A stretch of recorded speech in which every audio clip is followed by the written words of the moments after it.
did your day go? It went well. But as I have night shift, I woke up in the afternoon and Oh, I got ready. okay. Are you okay? Yeah, yeah, Took enough rest? yeah, ma'am. Okay, all right. Shall we get started? Yeah, I'm sure. Okay. Ashish, can you tell me about yourself, please? I'm Shreyas and I've completed my engineering in the year of 2023 in Sridev Institute of Engineering College. And I've completed my CH version 12 and currently I'm working as a SOC Analyst L1 in Northern Trust Company, where I focus on identifying, analyzing, and escalating the potential threats to the L2. And I'm constantly learning myself and updating myself through real-time simulation labs and other open source resources. Yes, cybersecurity, especially SOC, excites me because it is continuous learning method and technology and investigations. And yeah, my goal is to become highly skilled in SOC environment. And yeah, I'm searching for a better role for the sake of my growth and improve my skills. Wonderful. Thanks for that briefing. And there are a lot of opportunities in today's world, like development, Yeah, ma'am. coding, testing, and so on. But why did you choose cybersecurity as your career? Ma'am, during my engineering, when I first saw how coding looks and first started learning coding, I was not so much comfortable, basically interested on that domain. So I started digging out what are the opportunities I have around the for my career opportunities. Then I found this cybersecurity. Basically, I was not having much knowledge on this, how it works, what jobs do I get, and how to start my learning in this career opportunity. And then I found my one of my brother's friend who is also work as a SOC analyst now. It's been 6 years he's working in this organization as a SOC analyst, and he has guided me through what is SOC, what is cyber security, and what all the options do we have, and how SOC aligns to my career opportunity, growth, and all. So hence I am here as a cyber security aspirant and wishing to grow in this cyber security as a SOC analyst. Okay, that's wonderful to hear. All right. Can you tell me the roles and responsibilities of a security analyst? Some roles and responsibilities, as in L1, it is identifying, analyzing, and triaging the events logs which we receive in the SIEM tools, and then escalating it to L2. Basically, L2 deep dives and threat hunting, performs threat hunting, and then escalates it to L3 where they decide and further operations they take care, and then finally it ends over there. Totally, there are three levels, L1, L2, and L3, Hmm. where L1 as a work in the organization as a first responder to any incident happening across the organization. Okay. And what sort of reports do you prepare as SOC L1? As a SOC L1, I basically monitor all the alerts which is received in the system and then search for any escalations available, any incident reports or any event that is suspicious. And then I document all the indicator of compromises and then I escalate it to the L2 if it is any suspicious activity found. Okay. All right. And can you tell me what you know about routing? Basically, a router is a device. It basically routes the data packets sent from the host. For example, I want to send a data packet to a particular IP address. For example, I am IP address A and I want to talk to IP address B. And in the network there are multiple IP addresses. For example, A, B, C, D. Using router, it routes my data packet to the destination IP, that is IP B, without any loss of data to and loss of data and ensuring confidentiality. The routing happens. Okay. And what is the goal of routing? You said that it moves packets from one host to another, isn't it? So what is Yeah. the goal? The goal of routing is to ensure the confidentiality and reliable data transfer so that no other IP address out of the network or inside the network that has no authority access it or reads it. Okay.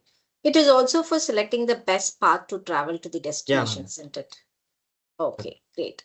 And what are the devices that you use for routing? We use router. Yes. And what about routing tables? No, ma'am. The device is Um, router, but do you know about routing tables? no, ma'am. Okay. So routing tables is where the routers will consult to make decisions about which path to move from one host to the destination to send packets on. And this is determined by the routing algorithm. And that will be consulted with the routing tables. That's where you Okay. program it. Okay. Okay. Can you tell me about firewall?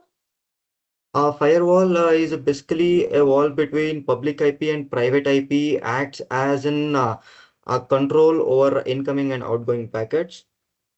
Basically, it monitors, analyzes, and blocks the data packets if it is suspicious, and lets in if it is a legitimate one. Basically, we how firewall works is basically we write the rules, Hmm. and according to the rules, the packets are scanned, analyzed, and then blocked if it is suspicious. Excellent. Very well explained. Very nice. So, what does it do? You said it is going to block the traffic. How Yeah. exactly it happens? What all happens? How does it protect the network? Or Yeah, what does ma'am. it protect it from? Basically, in a network, the main thing happens is data transfer from one node to another. For example, I'm an private IP host, and I need some data from the public IP, for example, from the YouTube, Google, or some other sources. So basically, YouTube and Google are public IPs. So once I request any IP, any data from the Google, though the data transfer happens through the IP addresses. Basically, the address which I request is the IP address itself. And then once the IP address sends me the requested data, Hmm. then it travels to through the firewall. And if my rules definition is it is a legitimate one, then it allows inside, or else it blocks it. The same goes with the transferring of files to one device to another device. Once it is received to my device, it scans it, and then checks for all the suspicious activities. Sorry. It is a kind of uh, father. It acts as a father. It stands in between the door, in front of the door, and asks whether you are a legitimate one or not. Why are you coming in? What is the purpose of it? Hmm. And then it allows inside. Very good. So basically, it helps prevent unauthorized access to the Yeah, network. And it also stops sensitive information from leaving a network as well, both yeah. incoming and Incoming and outgoing. outgoing. Yeah, and it also helps prevent malicious softwares. Correct. Okay, nice. Can you tell me what an incident is? Any threat that is exploited through a vulnerability, and it has damaged and caused harm, is called an incident, and it has to be immediately mitigated, and action should be taken immediately. Very good. So since you mentioned threat and vulnerability, can you tell me the difference between risk, threat, and vulnerability? How do you define these three? Ma'am, risk is the potential danger that can occur when a threat is exploited using a vulnerability. And what is a threat? A threat is a potential danger that can occur when a vulnerability is exploited, which can cause harm.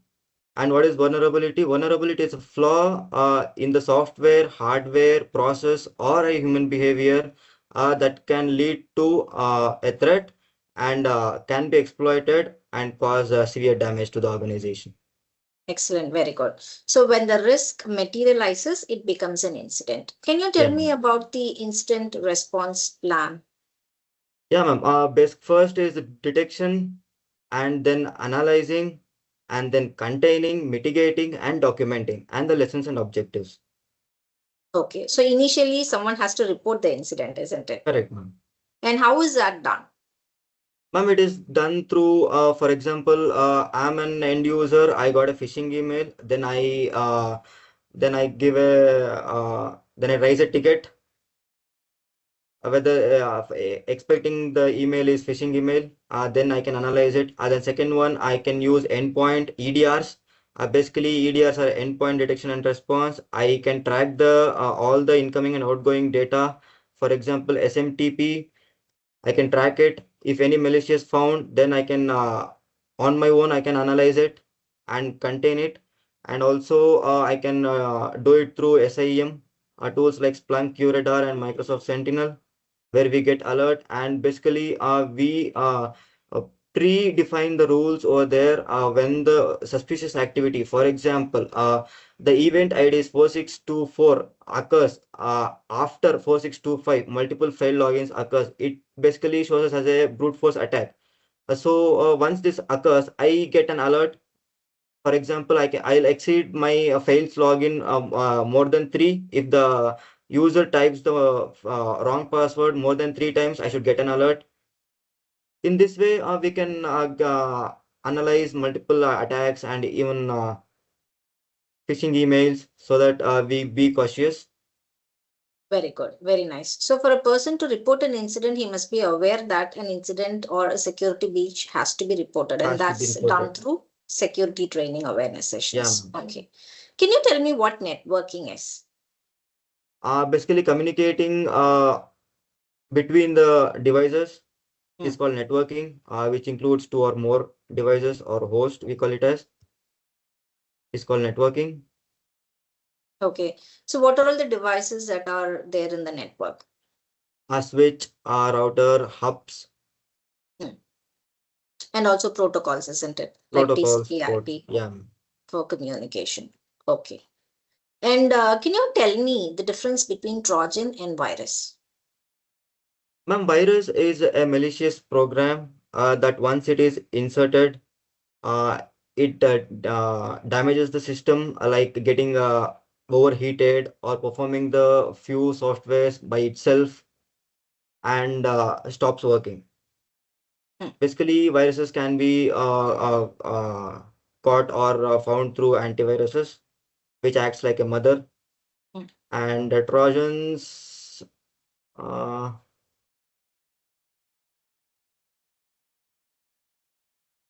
I'm not sure. I'm not able to recall what is Trojans. Even it is Okay. a malicious code, I can tell you in the brief, but Yes, it's a exact. Mali. Yeah, yes, you are partially right. So virus basically attaches to file and it spreads when those files are run. It could be an executable. So what it Yeah. does is it self-replicates by attaching to other files and it infects the system.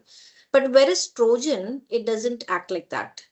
It relies on deception to get a user to install it. Okay. Okay, so that's the main difference. And the virus will spread by infecting other files. But whereas the Okay. Trojan will disguise itself as a legitimate software to gain access to a system. Okay, Okay. and both are malicious software. Both Trojan and virus are malicious, but the way it acts is what the difference Behavior is. is different. Okay. Yes, Thank you, ma'am. right. Yeah, okay. And what is EDR? EDR is endpoint detection response. Basically, we install agents in our endpoint devices for my PC or my mobile phone or any networking devices in organizations to monitor each and every activity for the sake of Okay, finding the malicious activities. okay, fine. And do you have any tools that you know that we use to do EDR? Yeah, ma'am. I have familiar with Sophos and CrowdStrike. Basically, for training purpose, in my PC personal laptop, I'm using Sophos. Okay, and how does Sophos work? Ma'am, it is basically a cloud platform. Once I install the agent, I have to basically starting methods is logging in and I install the agent. And once I install the agent, I add my device to the Sophos and I activate the tamper detection. Once it is done, then all the events I perform in the PC, it stores over there. And once I open the agent, I can see recent all my activities present over there. Okay, can you tell me what analysis you do with the data that you collect? Being my personal PC, it is I could not find any malicious activity. But I tried during my training sessions where I typed 3 times login wrong password, and followed by that I have given a successful password, and then Mm. I could able to find a triggered alert saying that a brute force attack alert has been raised. Mm. Basically integrating this with a Splunk, I have used this. I have done this activity. Okay. And why do you think EDR is important?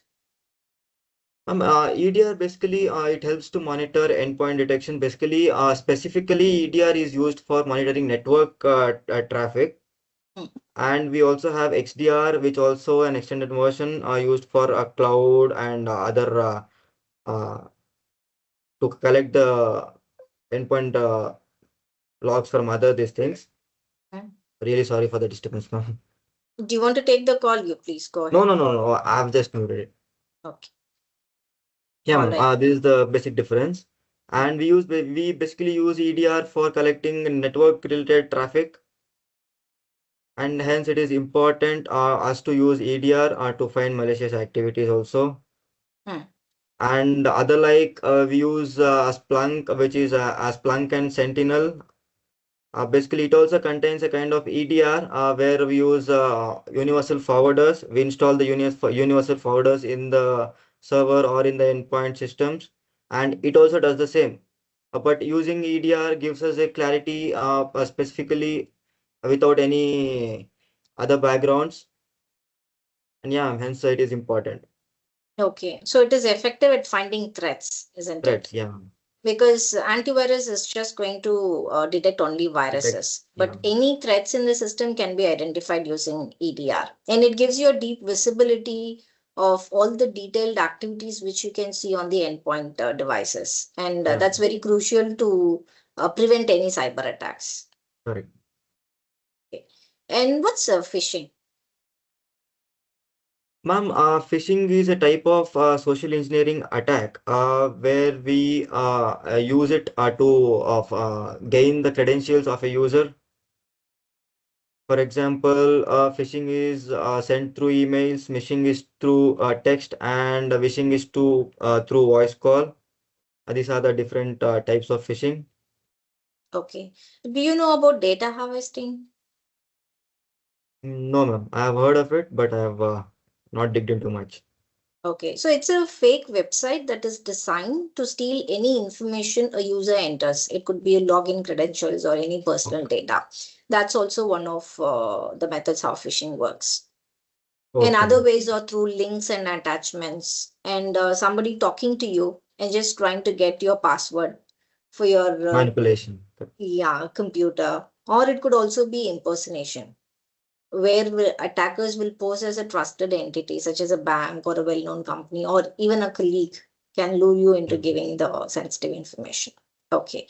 But what do you know about the OWASP top 10? Um, uh, Open Web Application Security Protocol uses top 10 vulnerabilities to be considered while developing a website, while securing a website. Okay. And do you know what those top 10 are?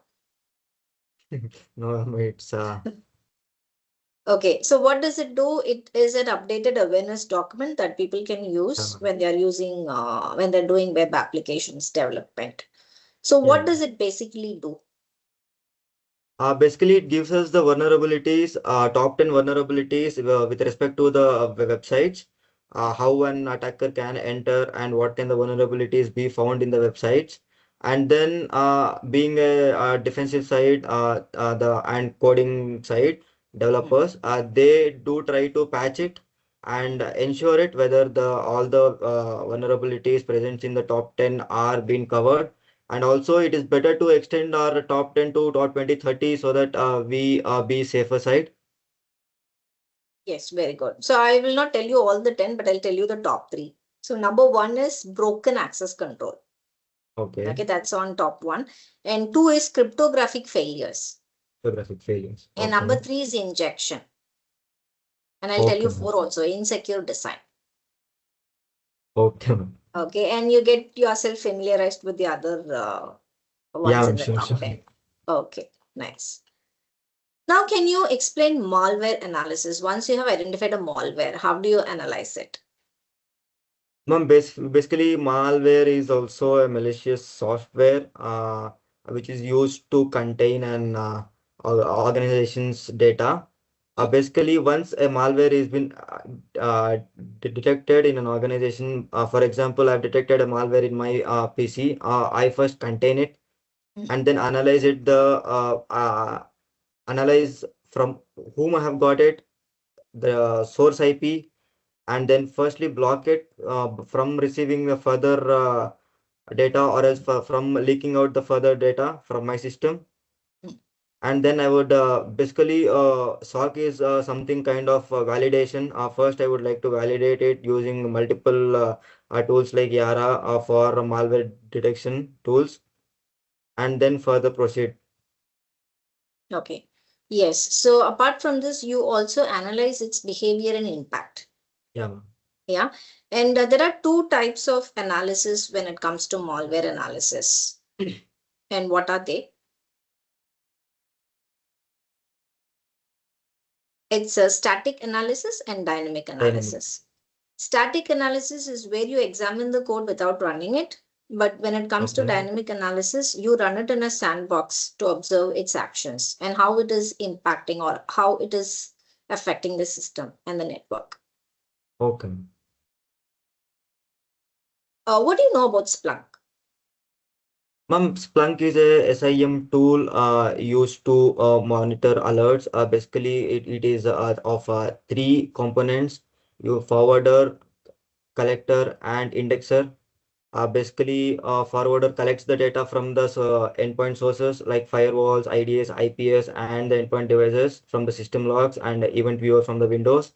And then once it is collected, it organizes to human readable language. For example, it separates the event IDs, it separates the malicious activities, it separates the IP addresses and all the behavioral activities, and then it is stored in the indexer. Okay. And we have a search head over there. Basically, we write a SQL a kind of language that is called as Splunk query language SPL, and then we filterize the logs, and we go further log analysis, ma'am. Okay, nice. Can you explain about SOC? SOC is Security Operations Center, where it is a team that is works as a defensive side, and it has a three levels. Previously, I have mentioned L1, L2, and L3, and detects all the activities happening in the organization, and acts as a first line defense over the any cyber attack. Okay. Can you explain incident management, the one which we already covered? Let's leave that. Can you explain alert triaging and security monitoring? Yeah, ma'am. Alert triaging. Basically, once and any suspicious activity is found, basically, one first thing we have to do is it triaging, and then we triage it due because to escalate it to the L2 so that they continue with the further process, further threat hunting process. And then security monitoring is something monitoring each and every alert, each and every activity in the organization to be in the safer side, and continuously keep updating ourselves so that any basically we are in a AI world. All the data, all the attacks are being performed automatically by bypassing signatures, pre-installed, pre-written signatures. And health security monitoring helps us, and documenting help us to learn how new attacks are performed, and adding it to our database for the signatures, so that we reduce the compromisation of our organization's data. Okay. And what can you say about alert triaging with respect to true or false positives? A true positive is something when an incident is occurred and the system is detected it. And false positives are something which is a very severe this thing where alert goes unnoticed and incident occurs. Focusing on false positives is very important. because once we ignore it and the incident already occurs, we have to go through the cyber kill chain methodology so that where the attack is right now, and we can mitigate it once we detect it as soon as possible. Okay. And what is VAPT? Vulnerability assessment and penetration testing. Hmm. And what do we do in vulnerability assessment and in penetration testing? Vulnerability assessment is scanning, identifying, classification of any organization data Vulnerabilities. Huh. vulnerabilities. And penetration testing is something that we personally attack it and check whether the vulnerabilities are present or there. Like basically, we try to enter into a home and find out where the loopholes are. That is what Yeah. we do in the penetration testing. Okay. So you simulate real world attacks to Real world exploit attack. Yeah, ma'am. vulnerabilities. Okay. And what are switches and routers? Ma'am, routers are basically devices that routes the information from the source IP to destination IP by choosing the best path. And switches are the devices which basically acts as a routers itself, but it ensures that data has been transferred to the proper destination IP. For example, there are two network uh, organizations we have. For example, A and B. In the A we contain four devices, in the B we contain four devices. When we are communicating from A to B, we use a switch so that the data transfers from one organization and network to another network. Okay, but switch is actually connecting devices in a local network within a Yeah, single ma'am. network. And routers, we already explained about that. Okay. And what all tools you know in SIM? You know Ma'am, Splunk? I use Splunk. I have used Microsoft Sentinel, Hmm, and also I have used QRadar. And initially, when I was being trained, I used open source Wazoo also. hmm. Yeah, these are the tools I am familiar with. Okay. All right. Can you tell me about your strengths and weaknesses? Ma'am, basically, being experienced in a SOC environment, I'm used to getting a lot of alerts.